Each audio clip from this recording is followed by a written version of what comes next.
Hello and welcome to Perfect Storm. This is Robert Kecseg, your host this week, Wednesday. We try to record every week to bring you a great new show. Today we got a special show. We're going to have a guest, Harvey Rosenblum, a former economist for the Dallas Fed. And I'll tell you, he worked very closely with the president of the Dallas Fed, so we're looking forward to that. We expect to have him calling in a little bit later. Let me give you a little follow-up. You know how I like to talk about things that politicians never say.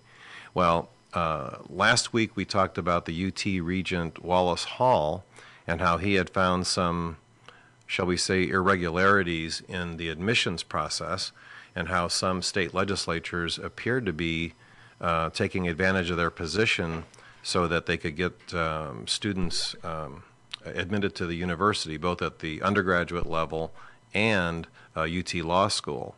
Well, I have a news update for you. The chancellor of the university asked for the resignation of the president, Bill Powers, and apparently at the end of, I believe, next school year, Mr. Powers is going to step down from his position of president of the university. So apparently there was enough concern for the credibility of the university and their admissions process that there was action actually taken. That doesn't relieve Regent Hall, because he's still being attacked by a committee of the state legislature where they're considering having hearings and impeaching him. I guess, we discussed that at length last time.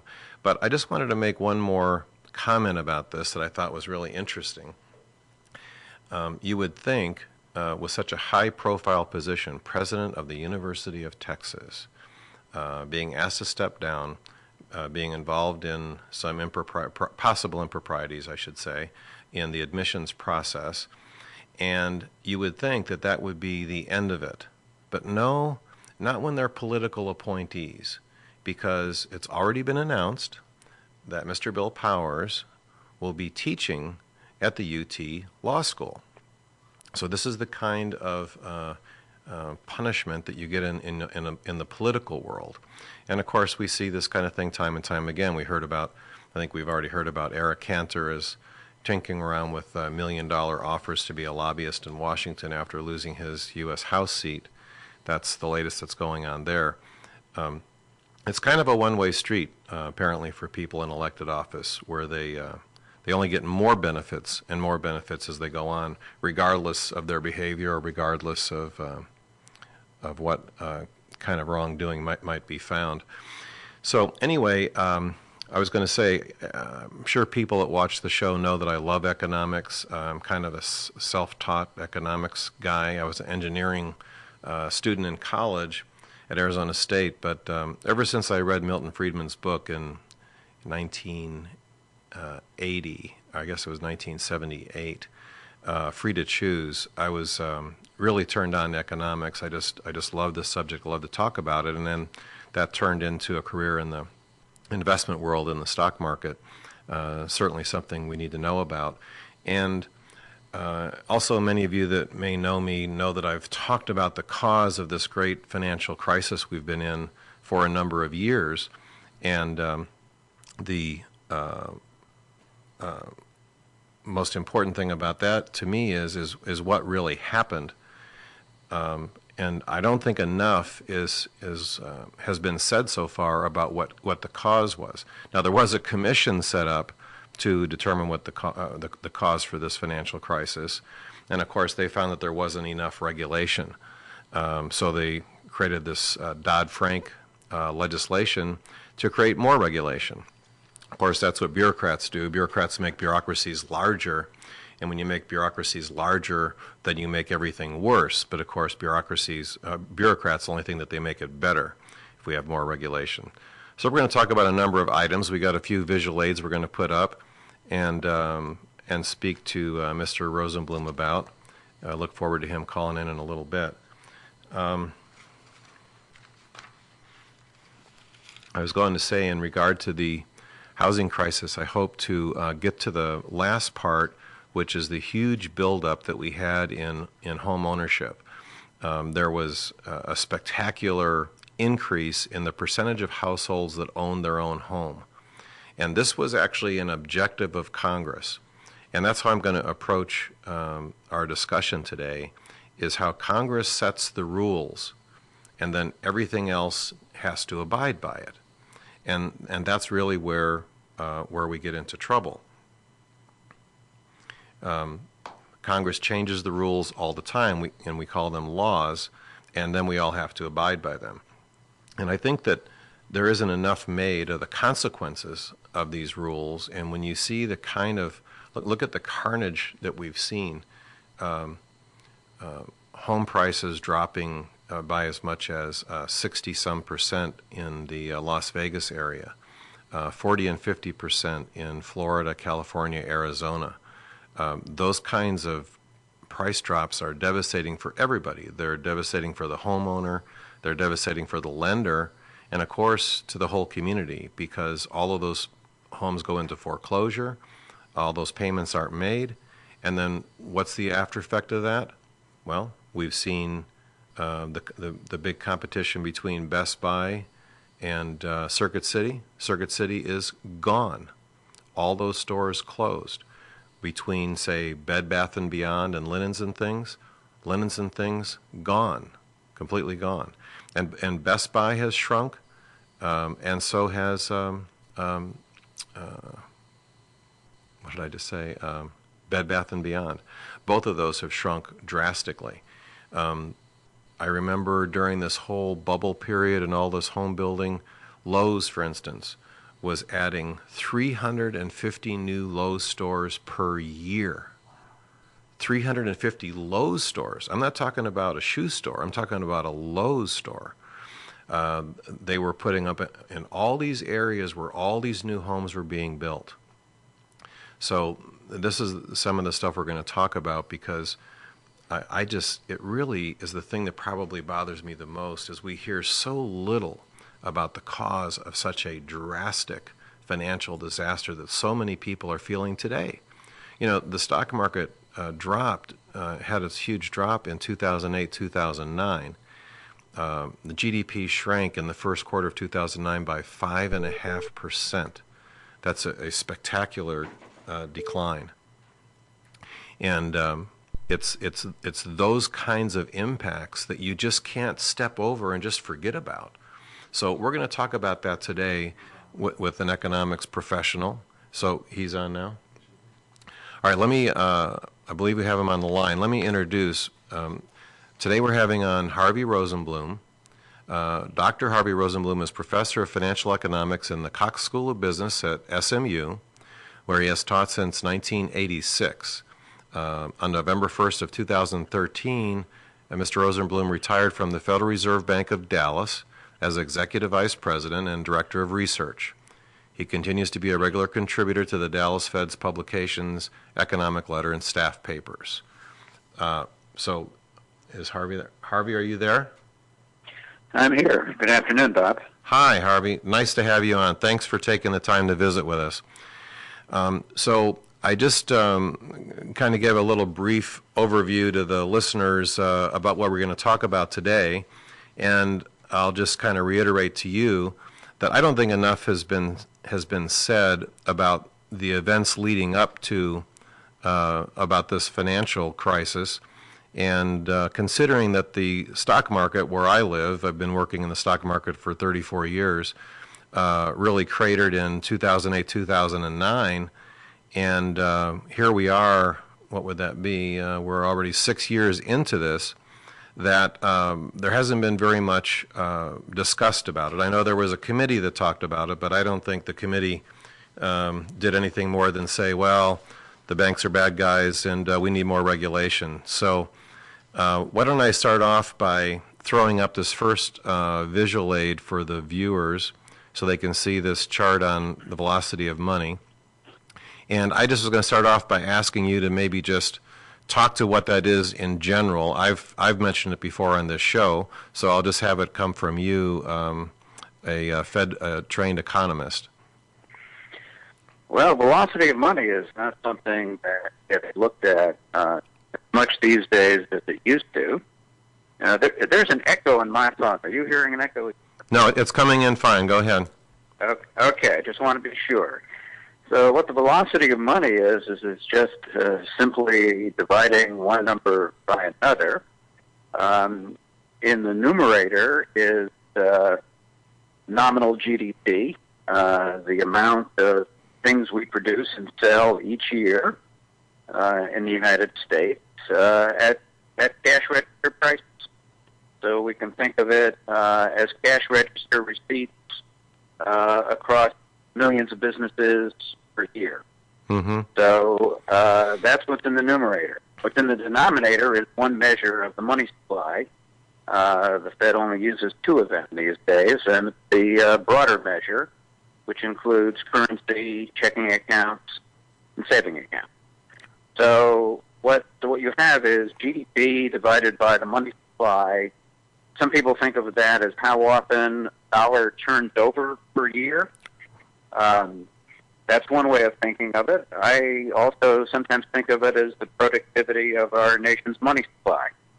When velocity goes up, the money supply becomes more productive in the sense that it's used more.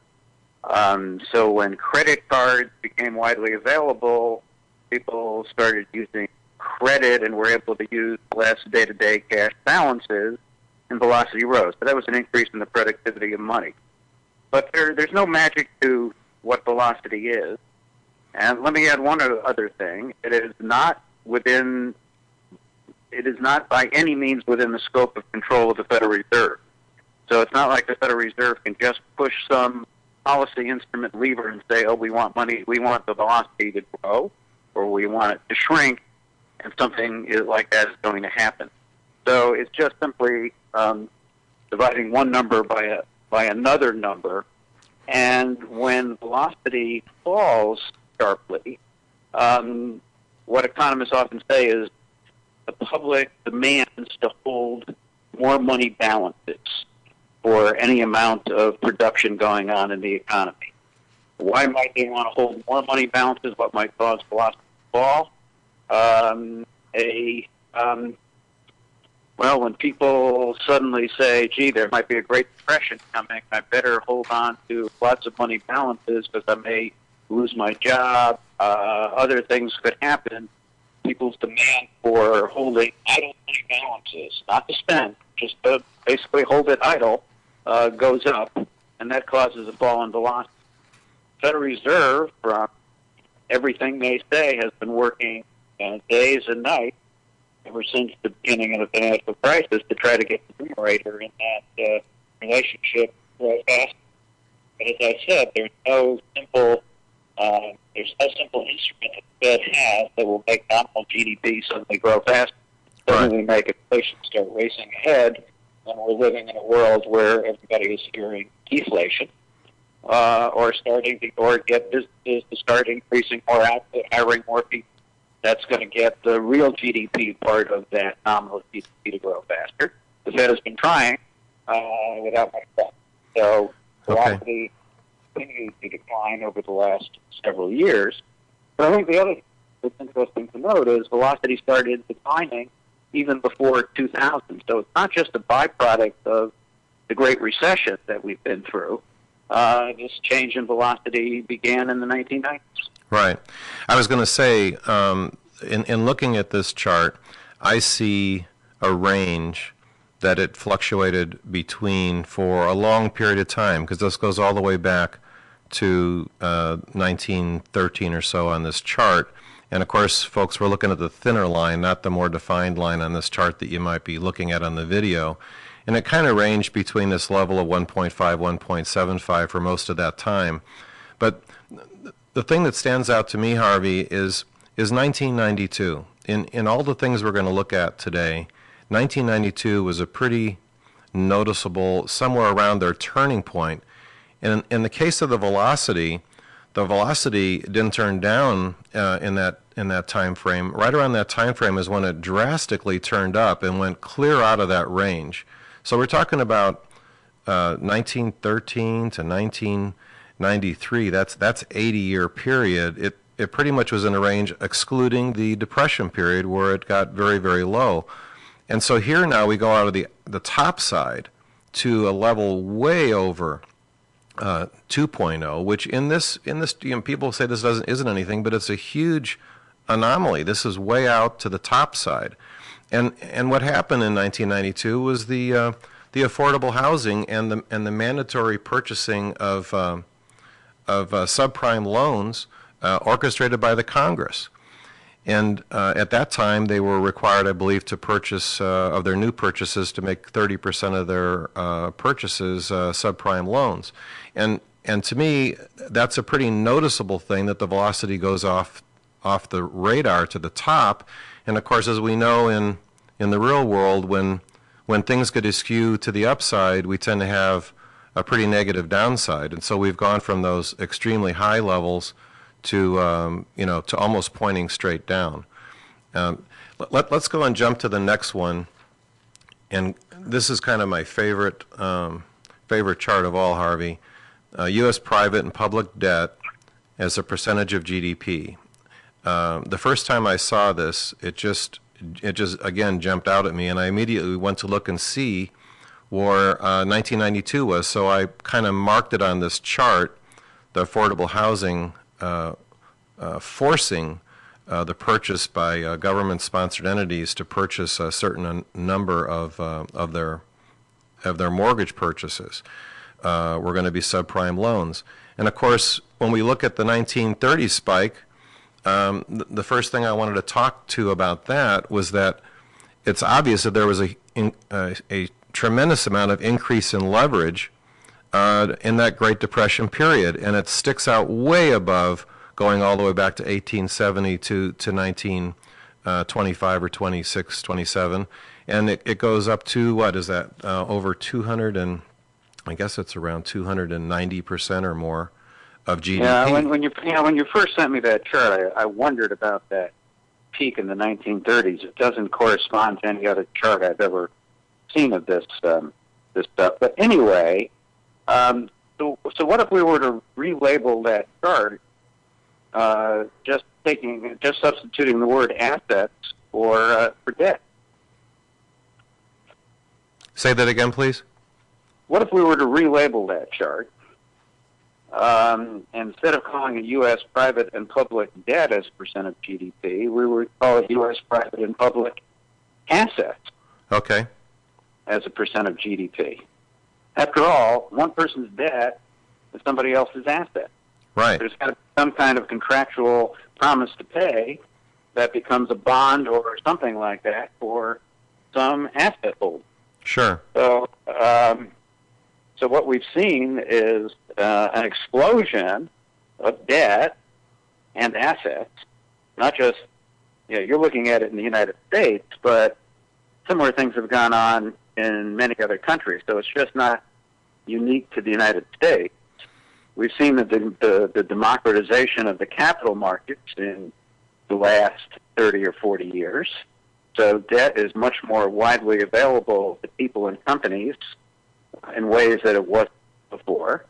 But somebody is holding that debt and thinking of it as an asset.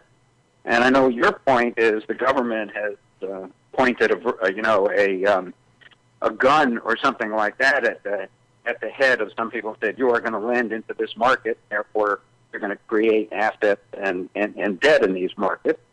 But the fact of the matter is that most of the growth of debt and the corresponding asset is voluntary. It's a contractual relationship between two parties that says, I want to lend to you for the next 7 years, 10 years, 3 months, whatever it is, and you're going to promise to pay me back. And there's a debt instrument that corresponds to that, which is an asset on somebody else's balance sheet. So it's hard to just look at that chart and say what's driving everything, whether it's housing or whether it's an explosion of debt to low-rated corporate credits. It's an explosion of debt by governments, state, local, federal, personal debt on the part of households. And the point is that the market for these instruments has become much more widespread over the last 50 years versus what it used to be. Yeah. Now, the issue is, what is the right percent of that debt as percent relative to GDP, our ability to service the debt. And nobody knows what that perfect number is. I certainly will not claim to do so, but we have to look at all the moving parts here, not just what's happening with respect to one part of housing debt, which did grow very rapidly, but relative to the total, it's not driving that chart to look the way it does. There are 8 other factors, but I am not discounting the importance of Congress dangling some of the, in retrospect, very wrong incentives out there for financial institutions and others to lend to less than creditworthy borrowers in order to expand home ownership in the United States. Yeah, the point that I would add to my observation of the chart is that if we just look at the 1930 period and this big spike, I wasn't really trying to define what caused the increase in debt. I thought it was too much to go into here because I was kind of more or less focusing on the next peak in the chart that we went into that 1992 post period. But the point I wanted to make was we didn't have a semblance of order until we got into the 1940s. I think that's pretty well agreed upon. That so from 1930 to even the early 1940s, and of course that's when the debt is back down at the levels that it was before the rise in the pipe. This is why I've been wondering about your chart, because the 1940s was an explosion of debt, particularly federal debt, in order to finance World War II. That's why I think this chart here is shifted off by about 10 years from where it's supposed to be. Mm-hmm.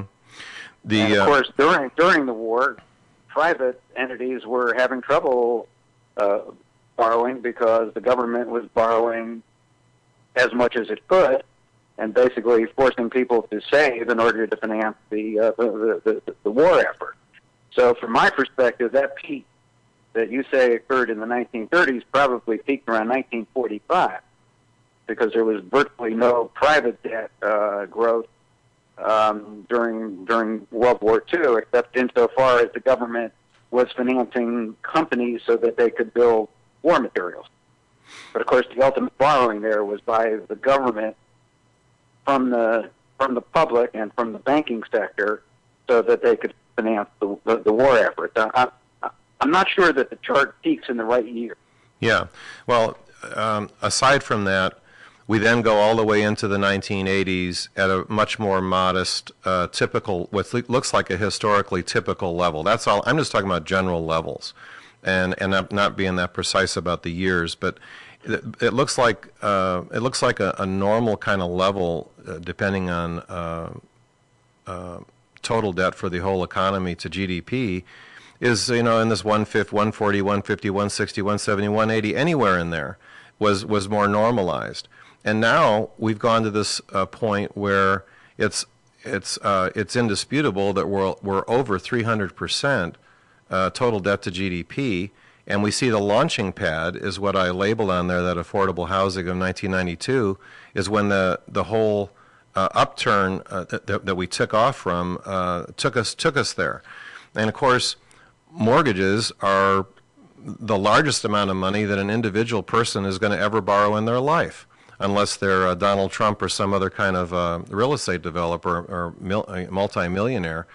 And the point I would make, Harvey, and ask you about this, if people are borrowing more than they normally would, or we change the credit standards, right? We changed the credit standards and said that we're going to lower the credit quality. This was, again, a congressional act. We're going to virtually eliminate down payment. President Bush stood out there in the Rose Garden, and everyone applauded when they had this government-financed down payment, where the government was going to actually finance people's down payment for them, and lowering credit scores and less to no documentation. And in those kind of conditions, if you're a banker, the banker is being asked to take on a more risky loan. Isn't that correct? the bank is being incented to do so. Mm-hmm. But no, the banks weren't the only ones lending there. And this involved a conspiracy of many forces. It involved home builders. It involved real estate agents who get commissions based on the number of sales and the price of the homes that are sold, etc. And whether the borrower can ultimately afford that house or not is when it became an afterthought. And of course, these same forces have very powerful lobbying interests. Used to be also used to be the savings and loan associations that were affiliated with those other groups. After the savings and loans faltered and were not lending to housing anymore, new lenders ended up stepping in. Mm-hmm. But again, when you stop and think about it, it was more than just the affordable housing. As housing prices were increasing, people were buying more homes than what they could afford. The tax laws incent people to do so because real estate taxes are deductible, mortgage interest is deductible. So we had dozens of forces promoting home ownership through the back door. It's been going on for a long period of time.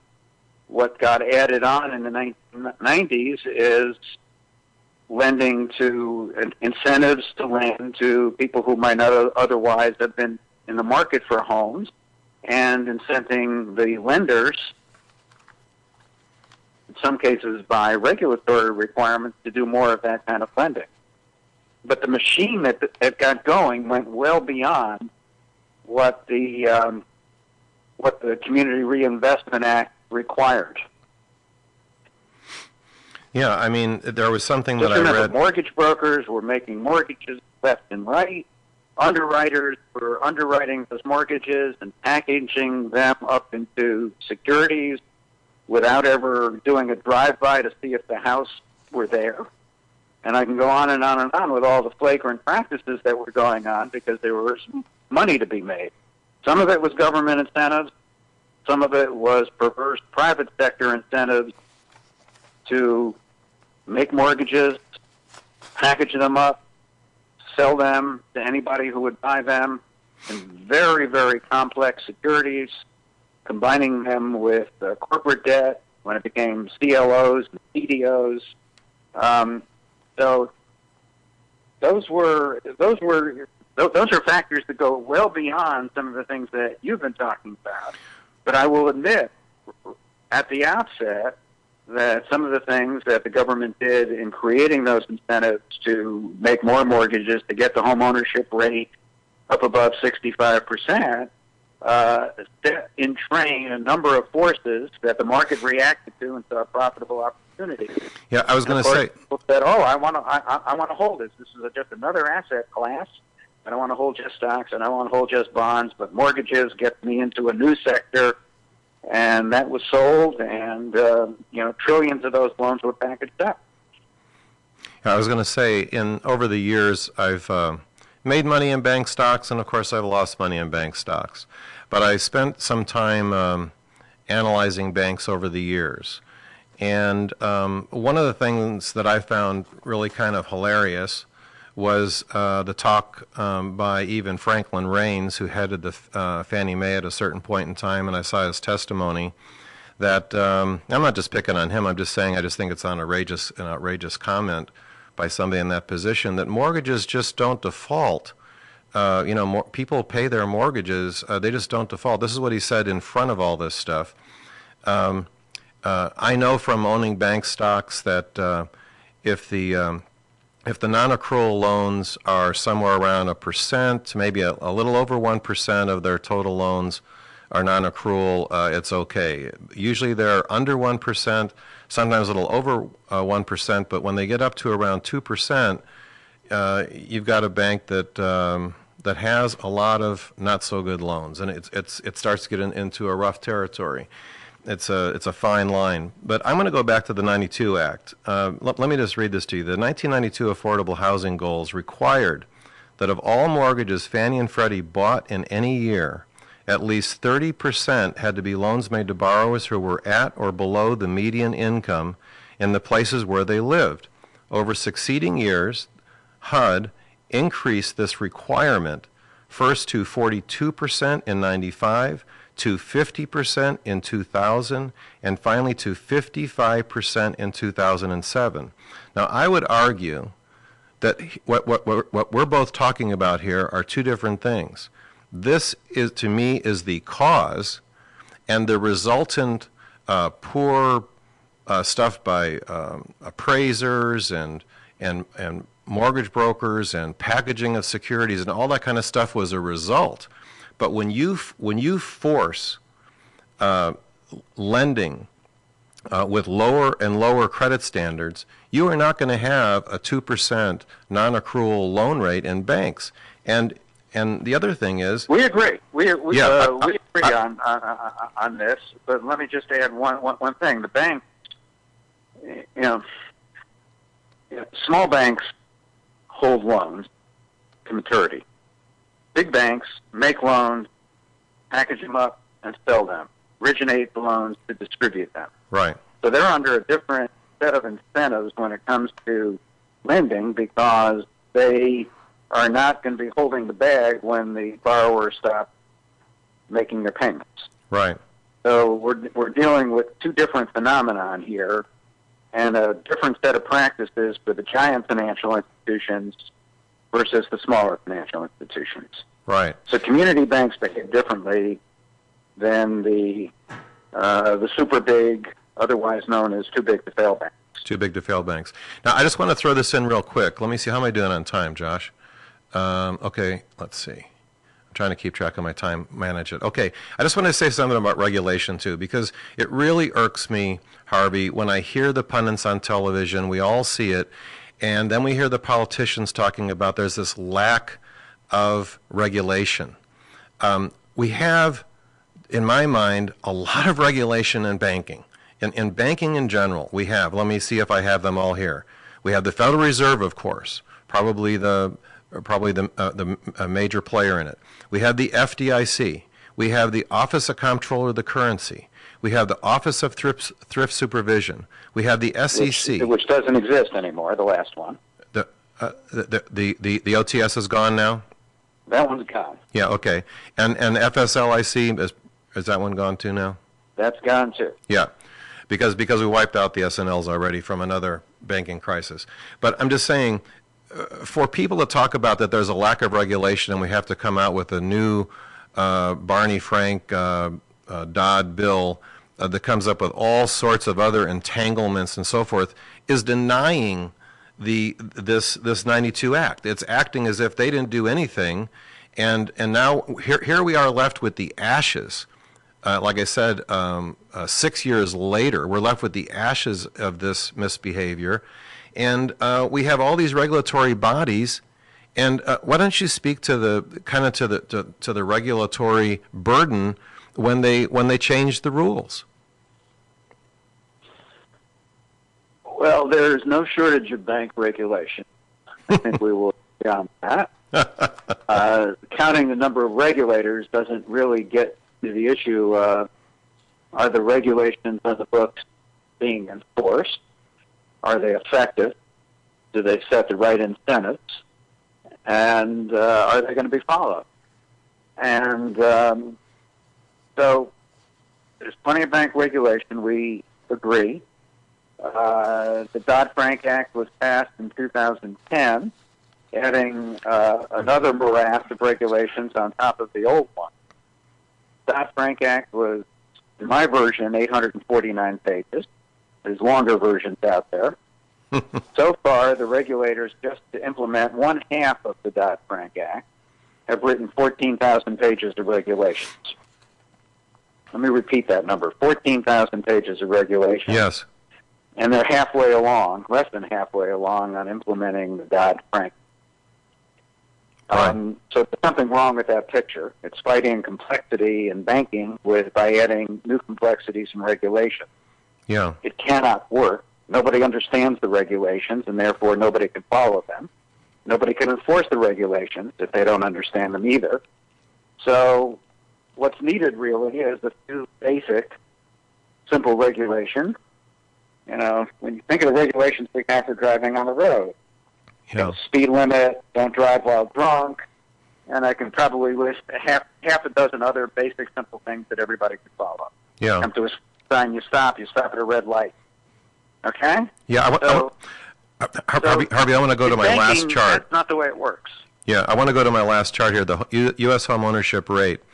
I think it speaks loud and clear that kind of the level of some kind of equilibrium and the normal market level of home ownership amongst households was somewhere in this 63, 64, 65% area back to almost when I was born. I was born in 52. This chart starts in 1965. And again, I highlighted when the 1992 affordable housing goals were put into effect, and it wasn't too many years after that that this goal of increasing home ownership to 70%, that was Congress's goal to get to 70%. Well, they almost got there. They got, from what I've seen, they got to 69.2% before the whole thing blew up. But the point that I'm bringing to this chart, Harvey, is I know, and again, you're not at the Fed now anyway, but I realize the Fed isn't responsible for regulating the broker-dealers, I don't believe, mainly the commercial banks. But the 5 largest broker-dealers in 2004 went to the Securities and Exchange Commission, and they said, you know, we think that we ought to be able to have a higher leverage ratio, which I know we're not going to get into that in this discussion, Harvey, but I know you know what it is. It's how you lever your capital to assets. And they were permitted by the SEC with a magic wand, those 5 largest broker-dealers, to increase their leverage from whatever it was 10, 12 to 1 to 40 to 1 leverage. And those 5 broker-dealers were Bear Stearns. These are the largest broker-dealers, folks, largest broker-dealers in the country. This is my industry. You had to have $5 billion of capital or more. And so it was Lehman Brothers, it was Bear Stearns, it was Merrill Lynch. All of those went under. All 3 of those went under. And that left only Goldman Sachs and Morgan Stanley. And they both needed to turn into commercial banks overnight. A magic wand was made to those 2, and they still exist today only because they could then borrow from the Fed. So all 5 of them, in my mind, went under. 2 of them were preserved. And my question to you is... Well, 3 were preserved. Pardon me? 3 were preserved. Merrill Lynch is buried inside of Bank of America. So, but it still exists. Oh, it exists, but it didn't exist on a standalone basis. Look, you can go out of business for 3 reasons. You can be bought out, you can be bailed out, or you can go through bankruptcy. Economically, they are mirror images of one another. So basically, all 3 went through one form or another of that kind of triage. They over-leveraged. Right. You know, if you leverage 33 to 1, basically, if you have a 3% loss on your assets, your capital is wiped out. You're insolvent and you're bankrupt. Right. Okay. Mm-hmm. So in the midst of the financial crisis, all 5 were on the edge of disappearing. Bear Stearns was bought out by J.P. Morgan Chase. Lehman went through bankruptcy. Merrill Lynch threw themselves into the arms of Bank of America, another buyout. And you used the word bank, commercial bank, but neither Goldman Sachs nor Morgan Stanley are commercial banks. They are bank holding companies. They are part of a large entity that has a small bank, but they are part of what's called a bank holding company. There's a parent bank holding company underneath a bank holding company. That enabled them to have some Federal Reserve protection that they otherwise might not have had. Right. And as a result, they all survived. But they were all bailouts in one form or another. Right. Well, my point is the leverage. I'm back to the thing about the level of debt. And we agree. 40 to 1 is way too high. 33 to 1, which is the way I remember regulation being, is still too high. Right. Under the Dodd-Frank Act, they're all being forced to have much higher level of capital relative to the assets that are exposed.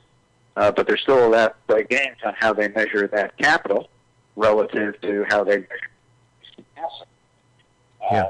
That's one of the problems with the Dodd-Frank Act. It could very easily specify your maximum leverage ratio if you're going to be a financial institution is going to be 10 or 7 or 8, back to where it used to be.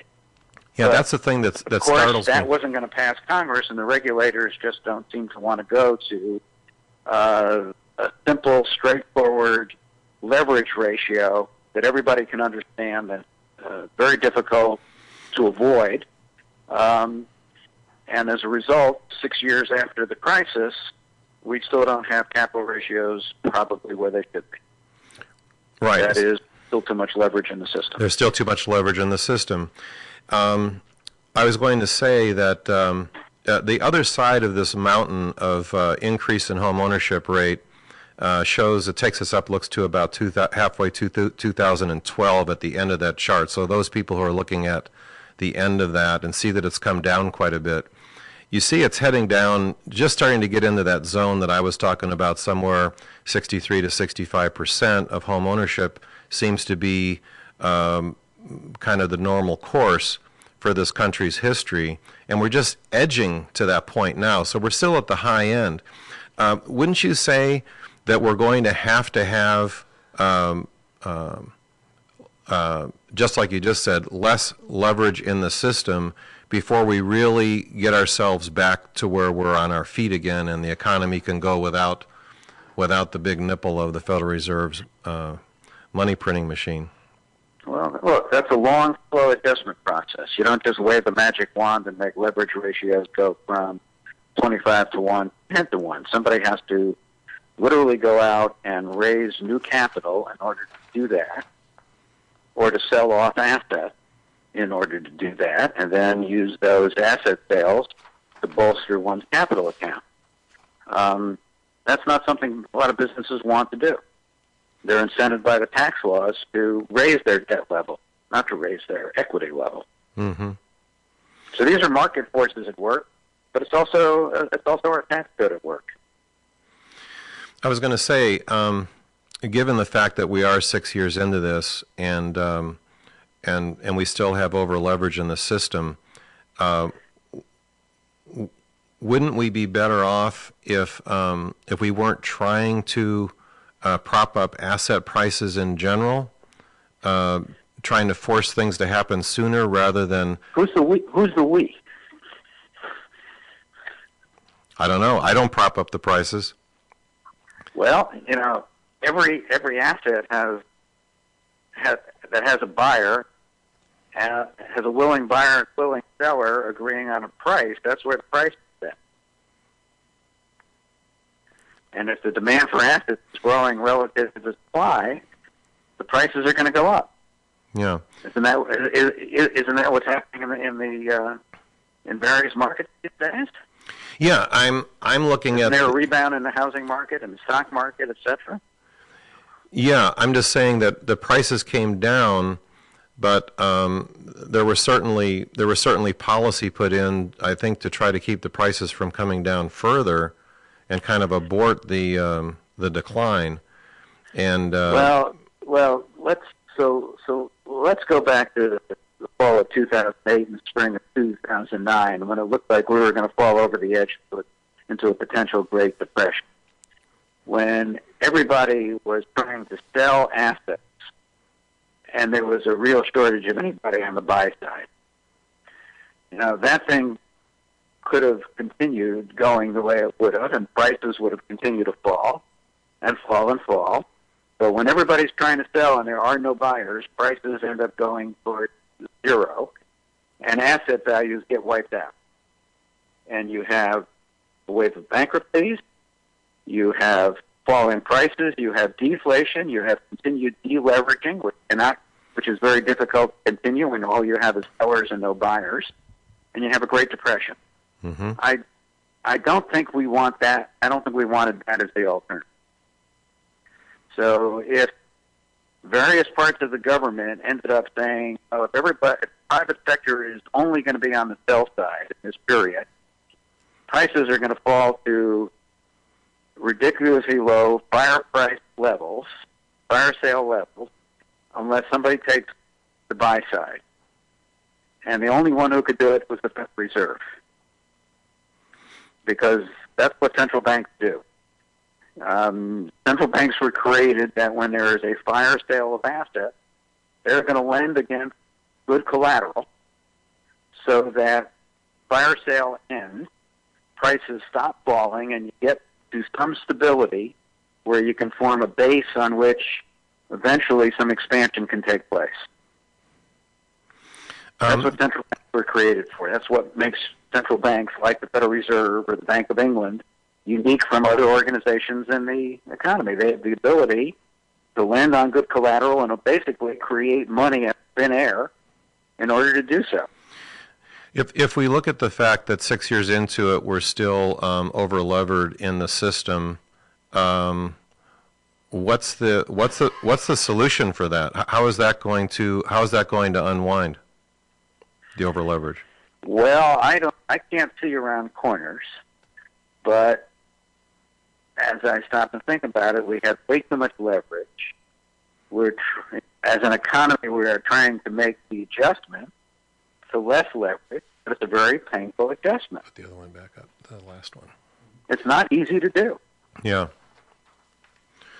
I was going to say, one way to accomplish that would be to say, well, we want to have less leverage in the economy, so let's raise down payments on any home purchased to 40% or 50%. What's going to happen to the housing market?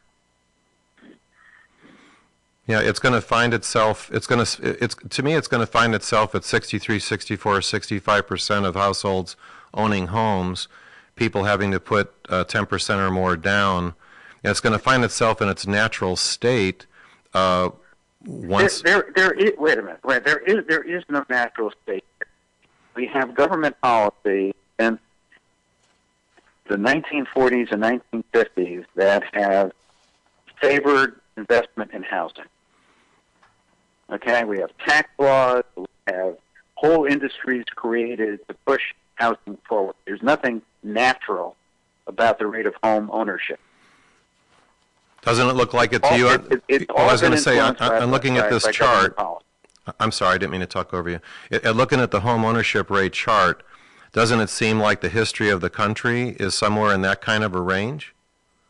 And doesn't it seem like this was kind of an anomaly to get up to 69% because the Congress said that's what we want? I'm saying, doesn't it look like that this caused a big problem to push the home ownership rate up by government fiat? I think we agreed on that. I know, that's what I'm saying. I think we agreed that it got pushed too far, but I don't know that 63% or 55% is the right number either. Right. I'm not trying to give it an exact percentage. I don't know what the number would be if we didn't have government policy saying we want more people to own homes rather than fewer people to own homes. Right. You know, what if we did like Canada does and doesn't allow mortgage interest deduction? Yeah. Some countries don't allow real estate taxes to be deducted from tax, and a number of others. Yeah. You could say, well, what's the right level of home ownership? At one time, we used to have 90% of people living on farms. Right. These days, we have 2% people living on farms, and 90% of our people are living in major urban areas in the United States. All of that affects how many people want to own homes. The fact that apartments that used to be apartments for rent that are now condos has raised home ownership too. Yeah. So you have a bunch of these other forces going on that affect the home ownership rate. It's fallen recently because a lot of people said, well, we saw what happened a few years ago. We're not sure we want to own a home. We'd much rather rent. Yeah. And if you look at new housing starts, what you see is 2/3 of it is multifamily and 1/3 of it is single family. There's an adjustment process going on to the changing demographics, the changing idea that you may not get rich by owning a home like people used to think. Housing prices can go down. As people become more mobile, they're less inclined to want to buy a home as opposed to rent. So you have all these factors going on, and you've mentioned one that you put as the main culprit. I don't disagree. It was a reverse incentive. It went too far. Yeah. It caused a whole bunch of problems, but we are addressing it in the other direction. I just don't know how long it's going to take. I want to go back to the point that you made earlier that there's still too much leverage in the system. And if we go back to that chart about the total debt to GDP percentage, and you see where that thing is hung up there at a spectacular historical rate, it says the same thing that you said. It says that there's too much leverage in the system. And the thing that I'm having trouble with is that how do we get down off of that level of debt without more destruction of money? Loans have to go bad in order for, I mean, the debt's not going to be paid off at those levels. So if we're still over levered in the system, how do we get that number down? Very, very painfully slow adjustment process. When I look at that chart, I say, gee, there's something wrong with our educational system. Nobody's reading Shakespeare anymore in school, and nobody reads the phrase, neither a borrower nor a lender be. Right. And remember, if you're going to be a borrower, there has to be a lender. If you're going to be a lender, there has to be a borrower. And more and more people, more and more funds are flowing into allowing borrowing to take place. And I think of where the debt is growing now, the biggest explosion of debt in the last few years has been student debt. Mm-hmm. That's probably the next bubble that's brewing. Right. But then again, you think of why has there been an explosion of debt? Well, of student debt, people still think there's a payoff to education. Education has become a very, very expensive item. There was also an explosion in housing debt when housing prices were going up through the roof. People thought, oh yeah, this is not just, I'm not buying a house for shelter, I'm buying it as an investment, as a ATM machine or piggy bank. Right. And the housing prices kept going up and up. And of course, debt has to explode if you're going to be buying more and more expensive housing. And that became a feedback loop that just kept going in that direction. We have a similar thing with student debt these days. So, yeah, as much as I would like to see less leverage in our economy, the fact that student debt is available is allowing some people to go to school, but whether or not that debt can be repaid, we won't know until 5 years from now and 10 years from now, and then how will the economy. Yeah, I was going to say that the talk that you gave to the group that I was at when we first met was your talk about too big to fail, and we talked about a little bit about the condensing of the big banking system to where now we just have 4 large banks. And I might be a little bit off on this, but I think the total assets in there are something like $7 trillion is now held by these 4 large banks. And you talk about too big to fail. In the course of this crisis, we ended up making the concentration of those assets even into a smaller number of institutions as the other ones went away. And we talked about that. I know you talk about that in a whole presentation, but what is the impediment to addressing this issue that you find?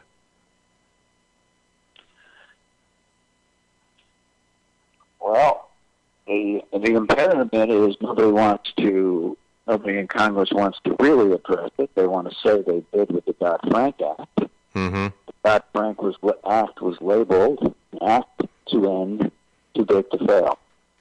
Saying it and promising it doesn't make it a change. And as long as we have creditors of giant financial institutions, and they're more than just, they do a lot of other things like banks, a lot of them, so I think they're non-banking. As long as creditors of those institutions believe that in a crisis, the creditors will be made whole, then they will continue to fund those institutions at below market rate. Those institutions will continue to grow faster than our financial institutions. And until somebody can break that cycle, yeah, making creditors believe that they will be made whole, nothing much is going to change. Big will get bigger, concentration will get bigger, and It's kind of interesting that just look at it by assets on the balance sheet. You're getting the wrong idea of the size of these institutions. They're much bigger than what their assets tell. As I said earlier, if we look at the footprint of their activity in the economy, the amount of financing that they generate and then package up and sell, they never end up on their balance sheet, then they're much bigger than what their balance sheet suggests that they are. So concentration in banking activity is much greater than the four largest 52 assets in the banking industry. Their footprint is probably double or triple. Okay, I was going to say it's interesting that when you talked about this problem, that it does kind of get back to the Congress again, that there doesn't seem to be the political will to address that problem. They like to parade around about Dodd-Frank, but it doesn't address that. I think everyone who's familiar with the industry knows that they haven't addressed it at all. And I'm sure there's lobbying effort. There was a big lobbying effort, I'm sure, behind the whole thing of Fannie Mae and Freddie Mac purchasing those mortgages. Like I said, I find it very interesting that at the end of our discussion, this huge problem that still stands in front of us. And I think when you ended your presentation, you did have a word of caution for us that with the too big to fail issue still out there, that if there is a failure in the future, which eventually there will be, it'll be larger than it was this last time. Is that fair to say? I think it's a given. Yeah. That's what I've been saying for the last several years. Right. Yeah, I think that's a great place to end it, Harvey. We've been speaking with Harvey Rosenblum, former Fed economist. He was very close in his relationship and responsibility to the current Dallas Fed President Richard Fisher. And I want to thank you greatly for staying on a little bit longer, Harvey. I think we had a good discussion, and I think it's great to try to talk about some of these things that gave us this tremendous challenge going forward in our financial system. So thanks very much for your time. You're welcome. Good to talk to you. All right, so we have a few more minutes to wrap up, and I hope everyone enjoyed it. It's a great opportunity to get to speak with Harvey Rosenblum today. Like I said, he was an economist at the Fed for a number of years. He was very close to Richard Fisher, the current Dallas Fed president, and Richard Fisher just has rejoined that Federal Open Market Committee that makes the policy going forward. I purposely stayed away from policy stuff because the Fed people don't like to really talk about that. They like to have one voice, and that right now is the new Fed chair, Yellen. I hope this maybe gave you some enlightenment of as to what how great a problem this is. And if anything, hang on to that chart of total debt to percentage of GDP, because in my opinion, until that line comes down, and that will be a painful experience when that line comes down, that we're not on solid footing until it comes down to some much lower rate than what it is. You can see it in the chart there from the Great Depression, that spike before, and that depression was not over until the debt level came down. And so look at how high that is today. Mr. Rosenblum did make a comment that we still are over-levered today, and that's why I brought him back to this chart, so we could see just how over-levered we still are. So thanks for watching Perfect Storm. We'll be with you next week with another great show, another great guest. Thanks for watching.